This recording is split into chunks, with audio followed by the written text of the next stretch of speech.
So do you want something different? You want this utter shit show that it turned out to be? I think everyone in the world is excited for this. Something different? No. What fucking annoys me is people like this. How does anyone like this? This has gotten really good reviews on Twitter.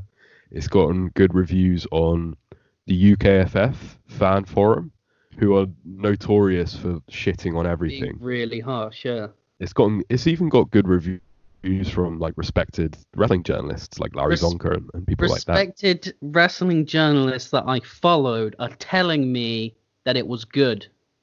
And I really, really hate siding with AW wankers Dave Meltzer and Brian Alvarez. They were right. This was terrible. Fucking Alvarez said it was okay. Even him isn't furious about it. He said it was stupid, but he didn't hate it. I did not expect that from Brian Alvarez. He said he didn't like it, but he didn't hate it. He was on the fence. I'm below the fence. I definitely didn't like it. I don't hate it, I think, as much as you do, who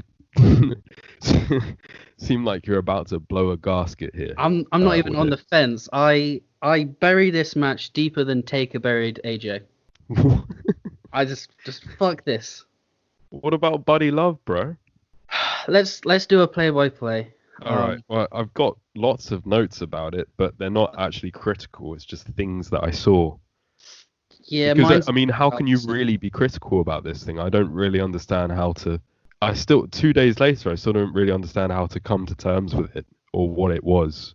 I think there's some glaring mistakes that if they had done differently, it would have been a little bit better.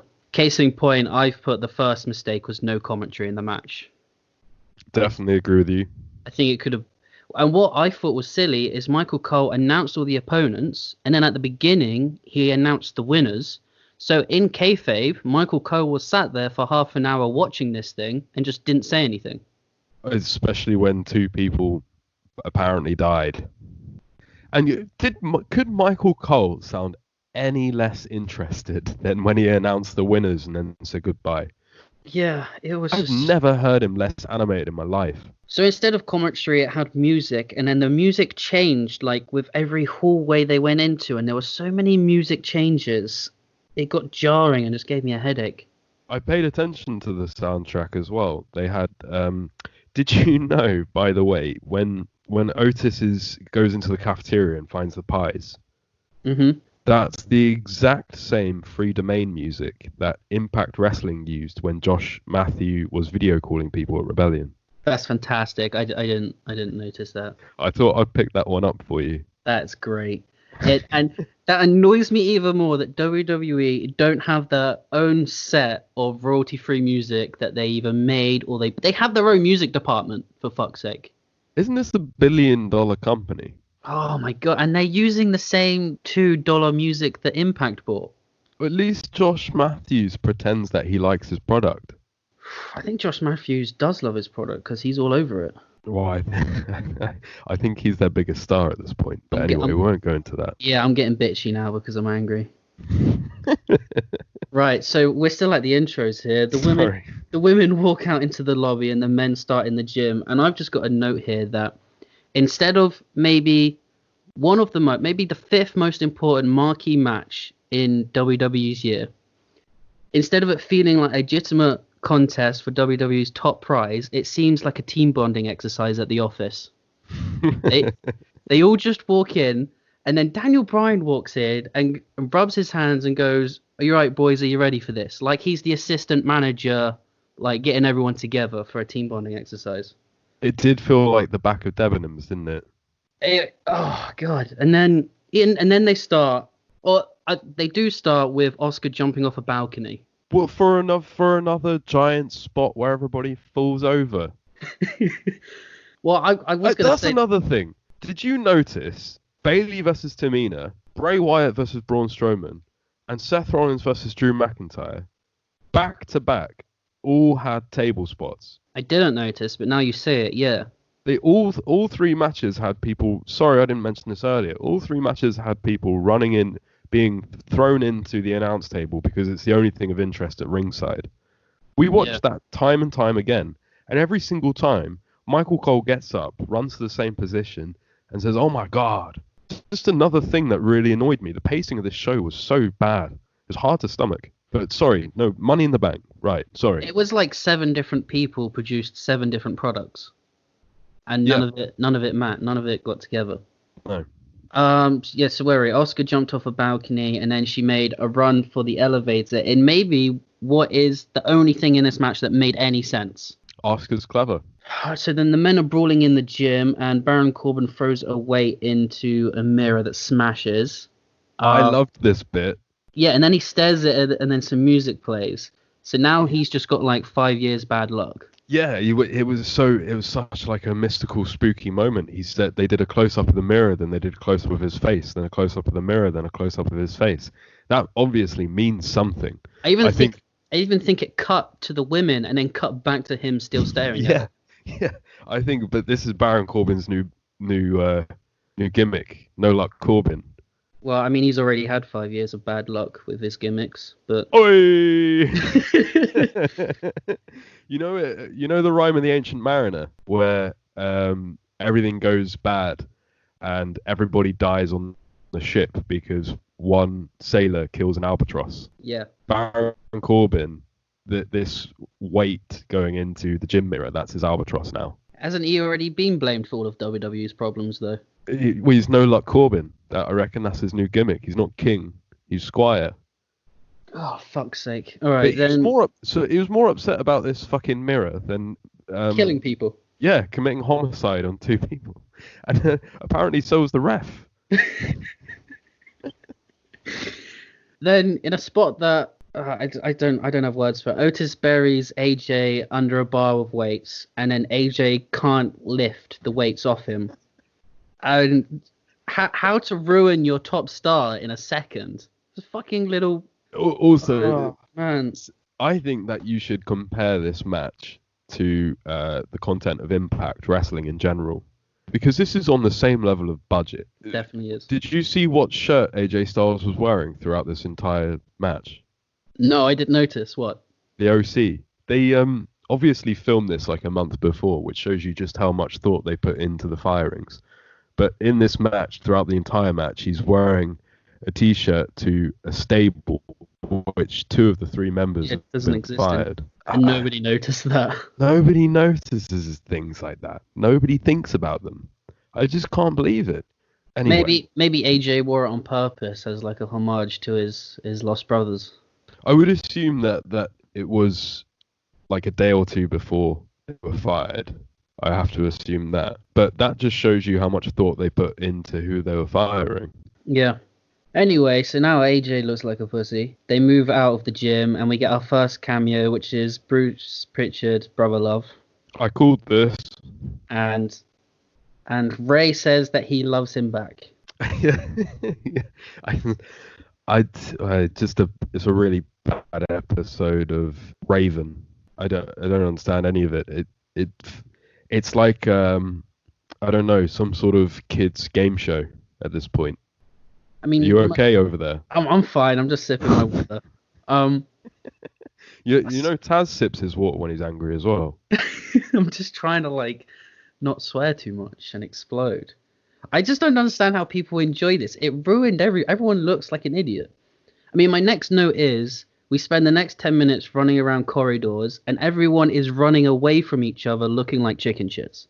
Yeah, Shayna Baszler, man. Can we talk about Shayna Baszler for a minute? So her big claim to fame in this match was getting knocked out a lot and choking out Rey Mysterio during a food fight. I think that's her one big spot in this match, is that choke out. Shayna Baszler is ruined from this. Yeah, but honestly, I think they all are. I don't think anyone came out of this looking good. What are they doing with Aleister Black? Oh, Aleister Black's dead now, so that's fine. What was that? What was that? Aleister Black is the only character I've been invested in WWE for the last 6 months. He's the only character who, episode by episode by episode, is built up, and then they put him on a fucking couch, and this happens. Just throw him off with the other part-timer, Rey Mysterio, who, out of everyone here, was honestly treated like shit in this match. He was really sort of, I don't know, it was disrespectful, I think, to Rey Mysterio.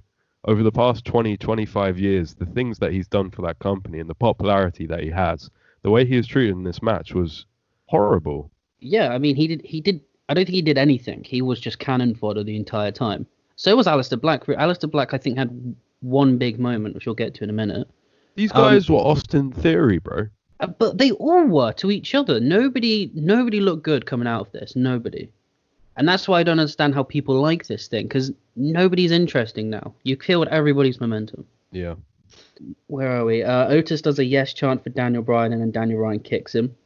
Then we get our second cameo, which is Doink the Clown. Although everyone's saying it's Doink the Clown, I think a much more niche reference. Do you remember the Mick Foley documentary with Noelle Foley becoming a wrestler? I thought the same thing. It's I her thought boyfriend, this was right? Frank the Clown, right? That dresses up as the clown. Yeah, it's him. Yeah. It's definitely him. I mean, why was Doink wearing a shirt and a wig? Exactly. It was the Doesn't boyfriend. make any sense. Noelle Foley's boyfriend. Because I believe he works in like the writing team anyway. I would have rather have had no guests than the guests that we had, apart from Paul Heyman. I didn't need to see John Laurinaitis again. Once I we didn't get need to the Paul Heyman bit, I'm gonna lose my rag. Oh, really? You didn't like that bit? Fuck's sake. Oh, you got no humor, bro. Well, you got to drag Heyman down with this as well. And then a bit that really made Carmella look cool is she literally on the floor pleading to Nia to not punch her, backing up into a conference room. Dana Brooke hits Nia Jax with a chair shot, and Nia sells it like she actually got shot with a gun. She crumples to the floor and is just laid out dead. Worse than this, One chest. I'm not a fan of Nia Jax. I don't like the fact that she's getting the monster push or whatever. I had a serious issue with Stephanie McMahon coming in, talking to Dana Brooke, and saying, hey, can you clean up that mess? Nia Jax is slobbering all over the floor. Yeah, I mean... Way to just destroy everything that you've done to make her look like a badass. Yeah, make her look like a fucking idiot as well. So Stephanie McMahon looks great, but Nia Jax looks like an idiot. Dana Brooke looks like an idiot. Well, that's the bit I'm on now, actually. Dana, I've got here, Dana Brooke pulls an R-Truth and pulls down a briefcase hanging in this boardroom thinking that this is the one she's looking for. Even though we know that she knows all the cases are on the roof. And then Stephanie... And that the cases kind of don't look like that. Although I put in my notes, if I was Dana, this case was full of money, I would have just taken that one. Bro, I thought the same thing. Just take that case. Just get the lift down and walk out. Yeah. Yeah, so Stephanie does this like student filmmakers quality prober against a wall and just, again, makes everyone else look like an idiot. This whole thing was a sixth form play. Oh. Next major bit we got is AJ searching for... Why is AJ searching for Ray throughout this entire thing? Because Ray didn't pick up the muscle weights from his chest. So that's his problem. Okay. He's got no problem with Otis. Yeah, who actually did it. He's out for Ray. Okay. So he sees a Taker picture on the wall and then gets freaked out and then finds a Taker this room. was so bad. And I guess he's suffering PTSD or something. And then Aleister Black's big moment of the entire thing is that he kicks AJ into the room and locks him in there. It was so bad. No words. It didn't work on a serious level. It didn't work on a comedy level. It made the Boneyard match look stupid. It made AJ Styles look stupid. It made Aleister Black look stupid. There is no way we seriously could believe that AJ Styles is scared of a badly lit and badly dressed room that had been put there only for the show, for that stupid spot, and was about to be removed. There is no way that we can find it humorous either, because they're putting it in the same position and with the same storyline as something that everybody actually enjoyed. Whether people enjoyed the Undertaker match because it was tongue-in-cheek or not, I don't think that matters. There's still a seriousness to that match which people enjoyed. You just threw it all away. This is what... Do you remember when AJ Styles got involved in like a pregnancy angle with Claire Lynch? Yes. That used to be the worst moment of AJ Styles' career. Getting terrified of a company picture on a corporate wall, I think, is a new low for him. And if you want to think kayfabe about this, if he legit was that scared, then this man is suffering some real PTSD, and then that's not funny. Yeah, he kind of needs company help. Yeah, he needs medical treatment, and that's But not a laughing matter. Who set that room up? I guess Undertaker lives there? Well, he just walked out of it later, though, and went on the roof. What? How long was he in the room for? What was he doing? It doesn't...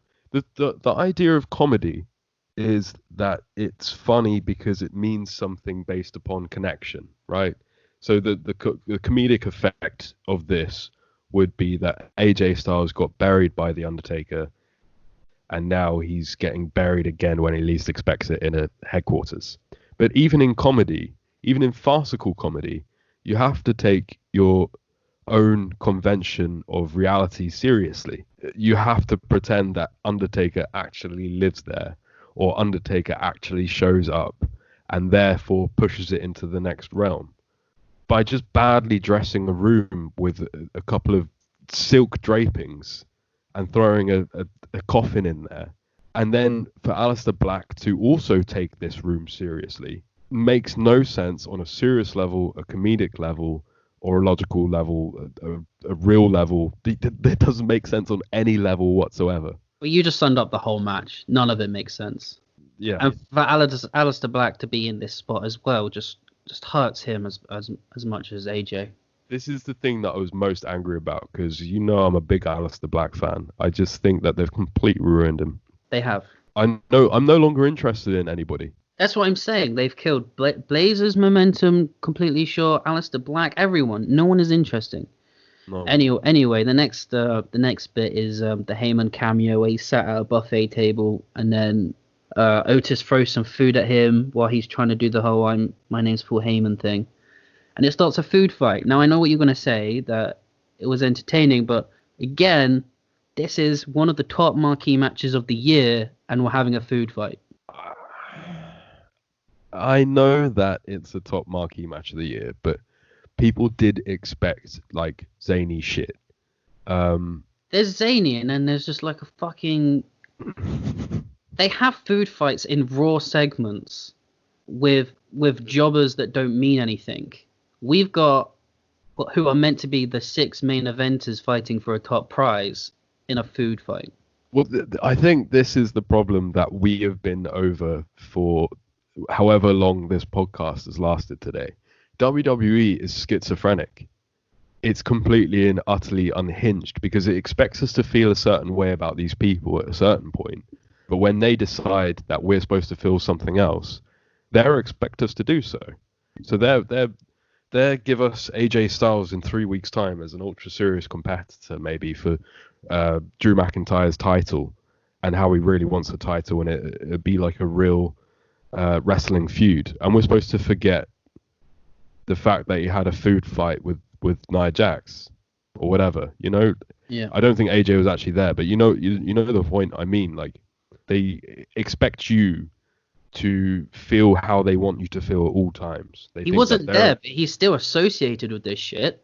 So yeah, I mean, but it's a general point of they think that they control how we feel about their characters based upon how they treat their characters. I did laugh, though, when Paul Heyman was tucking into his dinner. I didn't like the food fight stuff. I didn't like when he got everything basically from him getting food thrown in his face. But I did enjoy Paul just looking at a little bit of lettuce and then actually thinking that he'd go for some bread rolls. Just the imagery of him sat there alone at this massive buffet table. Yeah, licking his lips. I mean, there's no staff in the building. Why was there even a buffet table? I don't know. Vince McMahon looked like a skeleton. So maybe none of them are real. That's the realest fuck me I've ever heard from you. So in amongst this food fight, you see it in the background. I don't think it was actually meant to be in shot, but Baszler and Otis are having a sword fight with 2 subs. I missed this. I did not see that. I don't think you're meant to see it. It was right in the corner, and I think both of them. So I think they're friends because I think they were in NXT around at the same time. So I imagine they're friendly. So I think they were just like pissing about with some bread rolls in the background. Did you see also Carmella was full on smiling when she was about to get chokeslammed through the table? She was smiling in a table spot. Yeah, they were quite obviously having a great time and forgot that people at home are watching, I think. I think this is like many sports. It's more fun to be a part of it than it is to watch it. 100%. I think filming this would have been a lot of fun, but watching it was a drag. It was everything that I was afraid of. Do you remember last week I said that I would have been a lot more excited for this if I hadn't watched Edge versus Randy Orton for 45 minutes running around the Performance Center hitting each other? Yeah. I was really hoping that this wouldn't go that way. It was a load of people just brawling in corridors, not doing anything. And that's the thing I'm pissed off about. I got a note further down. Like, they were in a hallway at one point, and there was a load of chairs on the wall. And they don't do anything with any of that. There was one table spot, and the mirror got destroyed. Apart from that, nothing else got destroyed. It was just mindless brawling in corridors. I think they got to it, and Vince McMahon and the people that work at WWE said, no, you're not doing anything to our shit.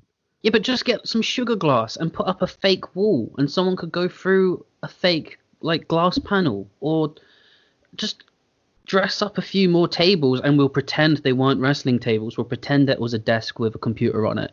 You know, we're willing to have that suspension of disbelief. Well, that's the whole point of wrestling, isn't it? Yeah, you know? I'm willing to see a desk, and now it's obviously a wrestling table, so they don't want to destroy a proper $100 desk or whatever. But they didn't even do that. They didn't attempt to make this fun. This is the double whammy of badness to me, because not only, as you've very rightly said, have they kind of ruined everybody, but they did it in such a half-assed way. If this was just crazy and unhinged, but it still didn't do very well, and it was still kind of ruined everybody, I think you'd be a little bit more lenient on it, because it would be a memory. It would be a moment, like Kane and Raven with the golf carts and shit, you know?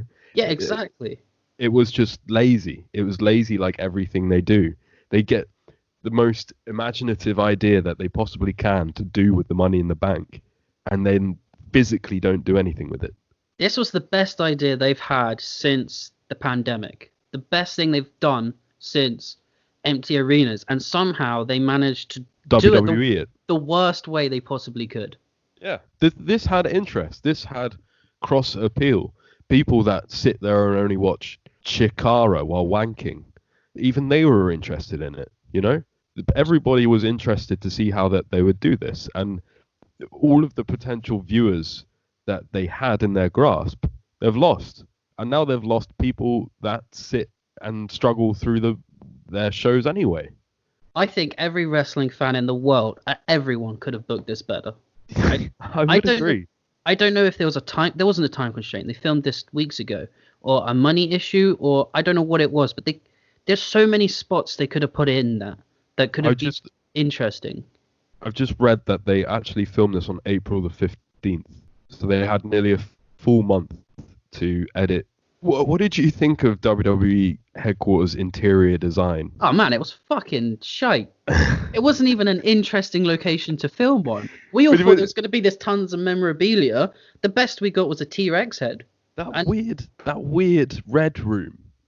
That's actually his office apparently. Oh no, not Vince's. I don't want to get onto Vince's office yet, but there's a weird like red room with like cage matting. Did you see that? And it like red walls and stuff. That was the gym, wasn't it? No. Like there was a building that they briefly went to and then ran out of again. WWE, this is full confirmation that WWE are the TGI Fridays of entertainment. It's so tacky. Like these are rooms that people are actually using every day. And this made me realize why WWE isn't aware of popular culture and Vince McMahon hasn't watched anything since Ace Ventura 1. It's just because they truly do live in their own universe. And they've been calling themselves a universe for 10 years, and I think this confirmed it. Yeah, they're in their own bubble. But not just a bubble, a really tacky one, bro. Where are we? Can we get to the McMahon? There's a few bits before the McMahon. Okay. Such as John Laurinaitis getting a pie in the face. A pie that Otis was originally going to eat and then just completely be distracted from the entire match. He was just going to eat. This is another thing that I wanted to raise. Obviously, we know who John Laurinaitis is, we know who Bruce Pritchard is, and I know that they couldn't necessarily get people involved because of the lockdown. How many people are viewing this product and have no idea who these people are? Like all of the 6 to 10-year-olds. Who this is primarily aimed at, right? It would have been better if Undertaker turned up instead of the Undertaker room than any of the other cameos. I'm just thinking that the cameos were so disappointing. They might as well just not have had them there. Yeah, they just shouldn't have done it. I mean, I get that it was probably difficult to get real legends, and most of them probably would have just said no anyway. But just don't do it. Just have the Vince bit and just nothing else. I agree. So, and the Stephanie McMahon thing was so bad. That was stupid. If you want Stephanie in it, sure, but just not like that. Or just at least turn her up so that she actually looks like she's in a room and not in a living room. She was in her living room. That was definitely shot in a different place. But why even include it? It looks so amateurish. It did. It looked awful. Anyway. So the next bit is, again, another bone to pick. Why is the only employee we ever see a fucking janitor? Why do we never see anybody like in the background working at a computer? Or like people You know what would have legit been a really funny spot? If they're brawling in the corridor and then 2 people just walk out of a door and they're like, oh shit, and their papers fly everywhere because there's people fighting in a corridor. Or someone comes out of an elevator and they drop their briefcase because somebody just suplexed onto them. That would have been funny. That would have been a good use of an office space. They're fundamental ideas, aren't they? They're things that you would have just assumed that I would have scribbled that down on the first page. That's idea number 1. Maybe the janitor is the only person you ever see because the janitor is the head writer. Probably. Fucking. Anyway, so they Oscar's yelling at this janitor, and then they all chase after her, and then Dana Brooke slips on some water and then bangs her head on the floor. It was probably the best bump of the entire thing. In kayfabe, that's a real problem, and they got a lawsuit on their hands now. Because Dana's not had a good time of it. She's been mocked and bullied by Stephanie McMahon. Yeah. She's hit her head in a workplace environment. She can sue for that. It's on camera. A lot of people in this match should get compensation. Well, I mean, Ray died. Ray died. Aleister Black died. Yeah. You've given AJ Styles serious mental health issues. And then we're in the corridor of the chairs already mentioned, and nobody bothered to take a chair off the wall. And then we're on to the AJ and Daniel Bryan brawling into Vince's office. I enjoyed this bit. I know what you're going to say. I've read it all on Twitter. Can you imagine The Rock and Stone Cold Steve Austin brawling into Vince McMahon's office and then rearranging his chairs? Whatever. I think at this point, you've gone beyond repair. You've done the damage. It was fun for what it was. I enjoyed seeing Vince. You know what? The chair bit wasn't too bad. You know what really pissed me off is when they got out of the room, AJ and Bryan argued about who was the bigger pussy. Yeah, while they've currently got a championship match going on. The 2 biggest stars in the company, you are more of a pushover than I am. What? These 2 are meant to be the biggest deal. Fuck's sake. I mean, you keep saying fuck's sake and then just sound like you're walking off every single time. I would like to raise a point about Vince's interior design. Yeah, go on. So he's got this giant T-Rex head on his wall, which apparently was a gift from Triple H. Quite famously so, that he's... Well, apparently he thinks he's fucking Batman. Did you see the layout of this room? It was weird. I didn't think it was an office until people on the internet started saying it was his office. It looked like just a weird room that was put together for filming. I think it's designed this way, right? So you've got Vince's old man desk at the back. That's his private area. Right. Then you've got a giant T-Rex skull on the right with fiery red and orange plates going up it. Yeah. Then on the far left side, you've got a sofa. And really awkwardly positioned, you've got a table which is closer to the dinosaur skull than anything else, and a long way away from the sofa. And it's just looks exactly like the sort of room that you would put together to intimidate somebody. You go into that office, and you're in a sea of McMahon. No wonder he gets everything that he wants. It was the weirdest office I've ever seen. unlike any CEO office I've ever seen. It just looked like it was purposely logistically set out to intimidate anybody that walks in. Did you notice behind the camera as well, there was a wall of like one-sided windows? No, I missed that. Which is a bit rapey. I'm not sure what's in the room next door. That's weird. Yeah. That's typical Vince. What did you think of Vince McMahon's little cameo? What, him sanitizing his hands immediately after they left? Well, that's the closest thing that you're going to get them talking about coronavirus. I thought it was a play on him stereotypically always being a clean freak, but okay, yeah, which is so going to get parodied on AEW. Vince is looking a little bit old right now, isn't he? And like you said before, like really skinny. Yeah, he's looking very emaciated. It's his age, man. He probably can't keep the muscle on anymore. So that's probably the real him without all the muscle packed on. Cool to see the guy though. Couldn't get over the fact that he was wearing jeans. Okay. You need to calm yourself down because we're getting to it. The results. Well, here we go. Right. King Corbin just brawls and lays out AJ and Brian in the corridor, and then just says, "That's it. I'm going to the roof now." And then we cut to the roof. God's sake, it's just stupid. 5 minutes later. And then it's not even Corbin we see on the roof. It's Oscar Naya and Lacey Evans get to the roof first. And they're having the shittiest brawl. It's like it is a promo, a segment style brawling. It's not a match. I don't want to anger you further, but why did Baron Corbin try and stop Asuka from winning the women's? Yeah, this is the... For fuck's sake. There's 2 briefcases, one for a man, one for a woman. Baron Corbin and Asuka on the top of the ladder. Why not help each other get their own briefcase? Instead, they're fighting each other when they don't have to. He thought maybe that Asuka was in the way and he wouldn't be able to... She attacks him. It makes no logical sense. No, because he keeps saying, "No, Asuka, no, you're not. No, you're not getting it." And then she just beats him up. Is it because they were going for the wrong briefcase? But at no point ever have we ever been told women have to get that one and men have to get that one. There's no color coordination. There's not a blue and a pink one. This is just where everything that Baron Corbin did once he got to the roof, I just lost it. I had no idea. Why did they fight? They both could have won it at the same time. It makes no logical sense. That's not even that, as you say, it makes no logical sense. It's not even a stupid heel being stupid. There's just absolutely no reason that he would be that stupid to begin with. They could have helped each other. I mean, I know Oscar eventually got it, but in that moment, they could have helped each other get a briefcase each. And instead, they decided to fight. It made no sense whatsoever. So, Oscar gets the case. I mean, as much as I hated this match, the actual result, the 2 winners, I thought was a good outcome.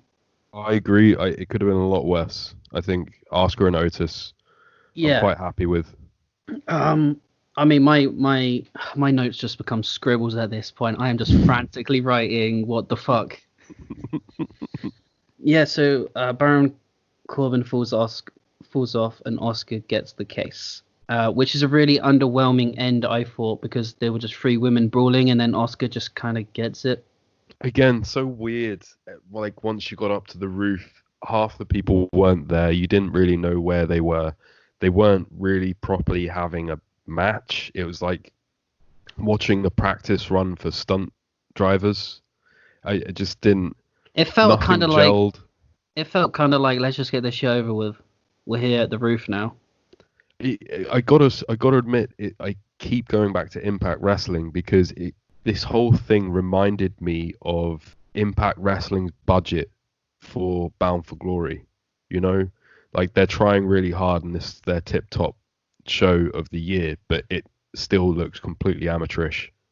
At least in TNA Impact, they would have suplexed someone off a car or something. Personally, think that Impact are doing well right now. I just think that this stank of like low budget sleazy wrestling shit. It felt like those old 3PW shows, you know? Yeah. Aimed at kids though. Right. You want some more shit? Don't talk to me about that Baron Corbin thing. No, we're not even there yet. Otis tries to climb a ladder and he breaks the ladder. He can't climb it, which is the exact same fucking spot they did on SmackDown. Not just that, he magic fixed it. Did you see this? No. He smashed it, and they did the same spot on SmackDown, and then he hit it again, and he hit it right, and he hit it so that it went back to normal. Oh, I did notice that. That's good for me.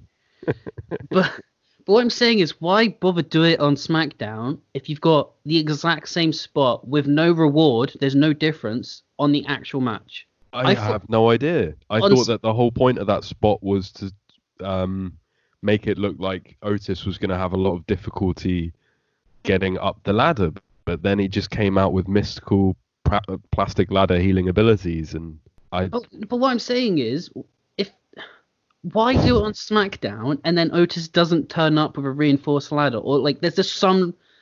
I mean, in kayfabe, Otis turned up with knowing he can't climb a ladder, so there's no possible way he can win this match. And in terms of storyline, turns up and doesn't have a problem, so there was no point to him hinting that he might have a problem. Yeah, and then you just do the exact same spot. And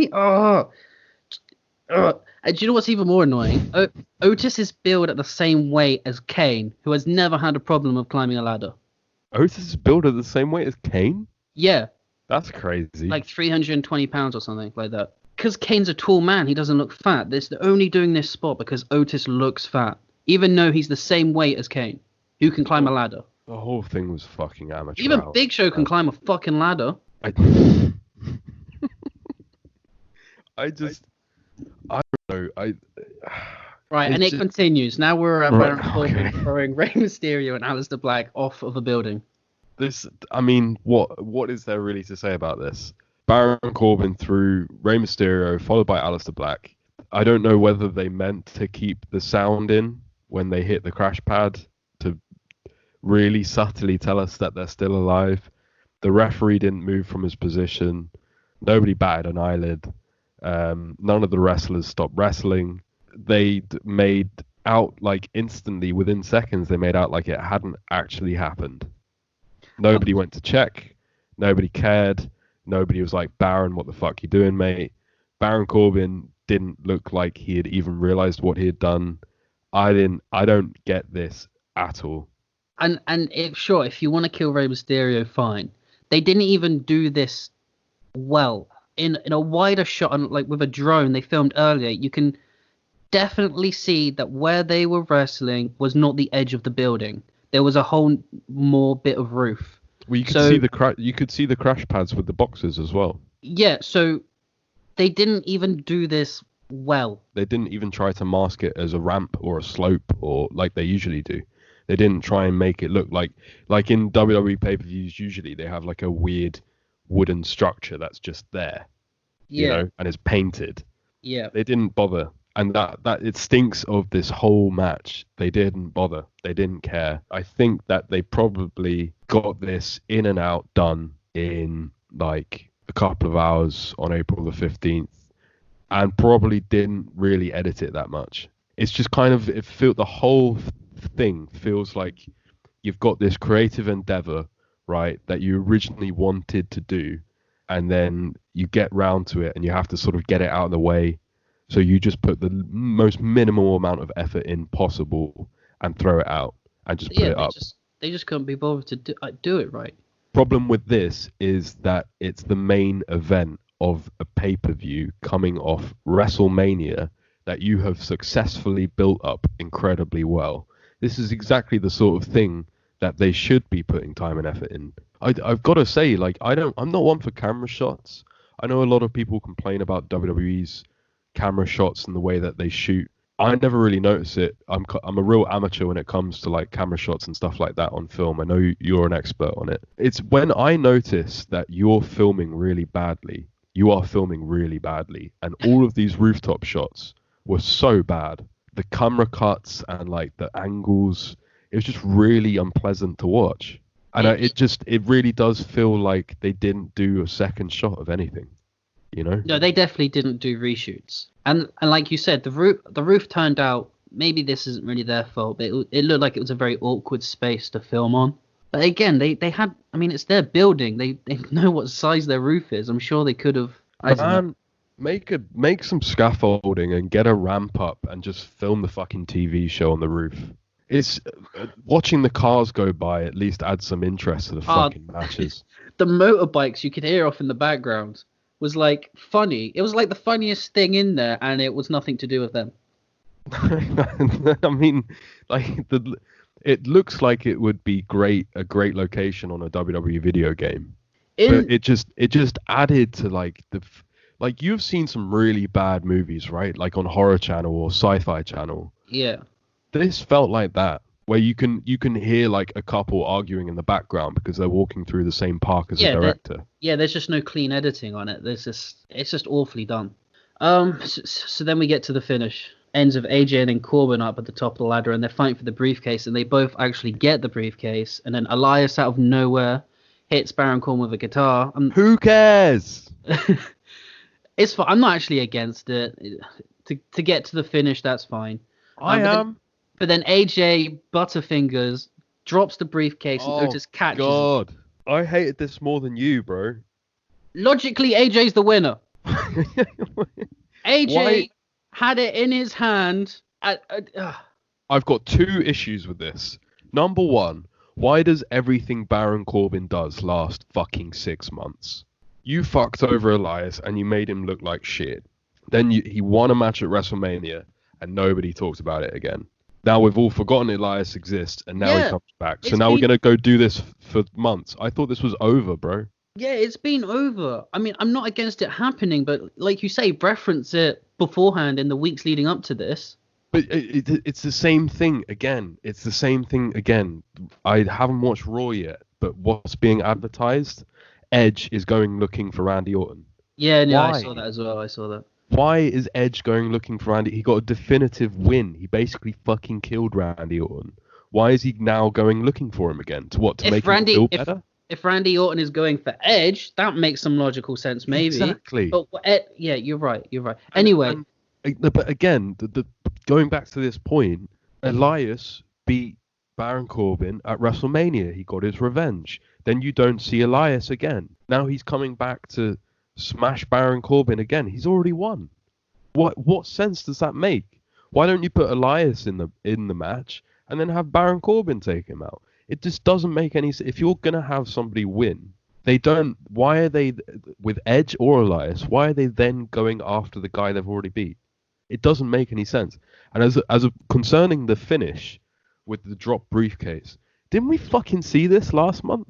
Wasn't this something that we've already seen in the last ladder match that they did at WrestleMania 36? Yeah, John Morrison won accidentally. This pissed me off more than any of the stupid comedy. The way that this finish was handled was just the final insult. I just don't understand it, because either AJ and Corbin are joint winners, which I get you can't do, or AJ's the winner. He had it in his hand, even if it was just for a second, he had it in his hand after it was unhooked. It doesn't matter if he dropped it. This isn't the 24 championship. No one can just pick it up and declare themselves the winner. AJ had it in his hand. This is the new finish of the month, bro. This is what they enjoy doing now, because the exact same angle played out at WrestleMania last month. I think they think that ladder matches are now boring and everybody knows what the result's going to be. Ladder matches are not boring. Ladder matches are some of the best matches. So they think that they've come up with a new creative finish of accidentally dropping it into somebody else's hands. Right. Well, I actually listened to a podcast and they said WWE have a precedent for money in the ladder matches, that there are no fucking rules. Last year, Brock Lesnar wasn't even a match and he won it. And then, I don't know what year it was, but the year that, was the fucking No Chin won it for Carmella. Oh, James Ellsworth. James Ellsworth unclipped it and gave it to Carmella. There's a point to be made that these Money in the Bank ladder matches, it doesn't matter if you qualify. Everyone on the roster is just eligible to be in this match. Yeah. It doesn't matter if you start in the match. Apparently, there's no fucking rules. Whoever has the briefcase in their hand when the show comes to a close is declared the winner, no matter what happened in the match. And when there's no rules, it's a joke, and this is meant to be an important match. And It's just a fucking joke. And now when you compare it to all the other Money in the Bank matches, it's not important anymore. Who fucking cares? WWE think that they can get away with anything. But as you say, they've been doing this stuff for years. But they think that they can now shove it in your face with no logical reason or meaning, specifically because they're doing you a service, a public service, by providing you with entertainment during this pandemic. They've got it in their head, as they said in the press release. They are now like a part of the social fabric. Them producing pay-per-views during this pandemic is not for them to make money. It's for us to thank them for it. That's their modum operandi in doing these shows. It's not a service for us when it's utter bullshit, though. But they think that we have to thank them and say, yes, sir, thank you for my shit, I'm not thanking them. This show was awful, and I'm just not interested in their product at all. Final score out of 10? 0. I